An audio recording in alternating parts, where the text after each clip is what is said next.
Hey there, sports enthusiasts and trend chasers. Welcome to a sensational episode of Trending Updates, the channel where we unearth the juiciest tidbits from the world of sports, entertainment, and all things trending.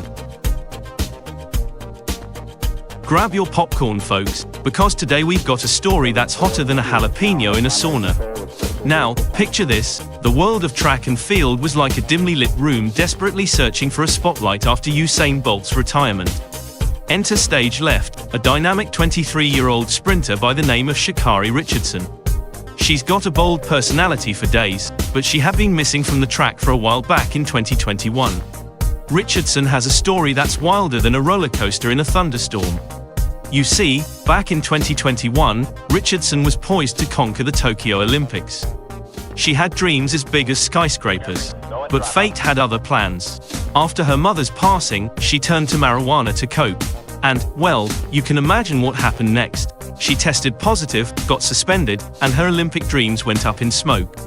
She missed the Olympics and much of 2022 athletic season. But that's not all, folks. The media had a field day, and not in a good way. They picked apart her choices, her hair, her nails, and even the way she dressed.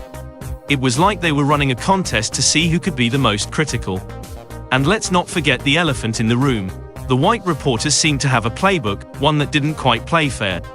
They sensationalized her suspension, ignoring the tragic context of her mother's death. The media spotlight felt more like a magnifying glass, burning a hole through Sha'Carri's resilience. The issue is that some supported Richardson and thought the anti-doping rules about marijuana were outdated as a VHS tape in the age of streaming, while others criticized her choices and believed athletes should know and follow these rules to the latter. She regretted and apologized despite being gloomy about her mother's death. It was clear when the media talked about Sha'Carri Richardson's suspension they treated her unfairly because she was black. The debate raged on, but what was clear was that when it came to Richardson, the media often played a different game than they did for white athletes in similar situations. They made her weed story seem more exciting than it needed to be, and used it to spread unfair ideas about the correlation between black athletes and drug use. It was obvious as the media only talked about the bad things in Richardson's story and didn't pay attention to how strong and determined she was to get back into sports. It seemed there was a double standard in play. But fast forward to the 21st of August in 2023, and Sha'Carri Richardson was back with a vengeance. She stormed the track in Budapest, facing off against sprinting legends from Jamaica, including Shericka Jackson and Shelly-Ann Fraser-Pryce. It was a showdown of epic proportions.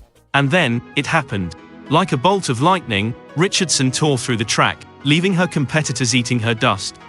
Richardson's return to form this season was evident, because even though she started the final race in lane 9, away from the center of the action on the track, she managed to zoom past all her opponents and win the gold medal. She clinched her first 100-meter world title, officially becoming the world's fastest woman. It was a moment that left everyone speechless. Well, almost everyone. You see, after her incredible victory, she had a message for those very reporters who had criticized her relentlessly. I have what I have to say, and y'all can all take this interview and do whatever you want to do with it. I'm coming to speak not on just my behalf, but all athletes' behalf. That when you guys do interviews, y'all should respect athletes more. Y'all should understand them coming from whether they're winning, whether they're losing, whatever the case may be. Athletes deserve way more respect than when y'all just come and throw cameras into their faces. As she passed by, she simply said, "No thank you." Can you imagine the collective gulp from those white reporters who had given her such a hard time? Talk about a mic drop moment. Her story is a testament to resilience and determination in the face of adversity. Oddly enough, being pushed to the sidelines might have worked in Sha'Carri Richardson's favor, since it relieved the pressure and allowed her to quietly study her competitors. But that wasn't all. Richardson didn't just silence her critics, she also empowered black journalism. She answered questions from a black reporter, giving a sweet taste of payback to the white reporters who had belittled her for so long. After her victory, Richardson shared her perspective, saying it's about knowing that no matter what happens, you never lose sight of yourself, because you're going to have good days and bad days, but you live to see tomorrow. She expressed that she's not concerned about proving herself to her critics. It was like a plot twist in a Hollywood blockbuster. Now, here's where it gets even juicier.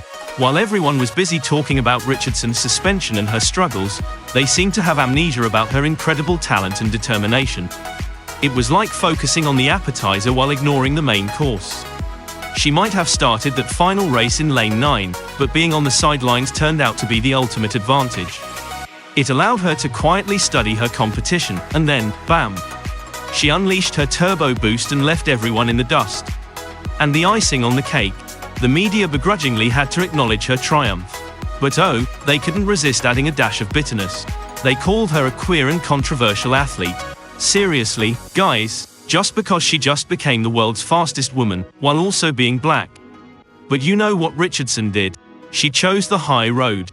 Instead of tearing into the reporters who had given her such a hard time, she simply said, "No thank you." Those 3 little words have become a rallying cry for her supporters and a thorn in the side of her critics who were still baffled by her achievement.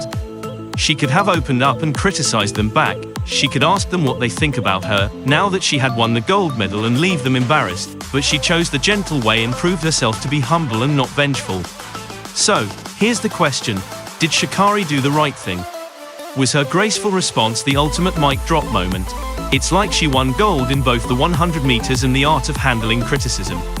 As for us, we say hats off to Sha'Carri Richardson for proving that sometimes the best way to silence your critics is with a simple, "No thank you."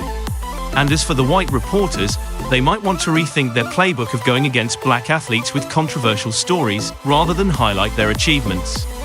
That's it for this episode of Trending Updates.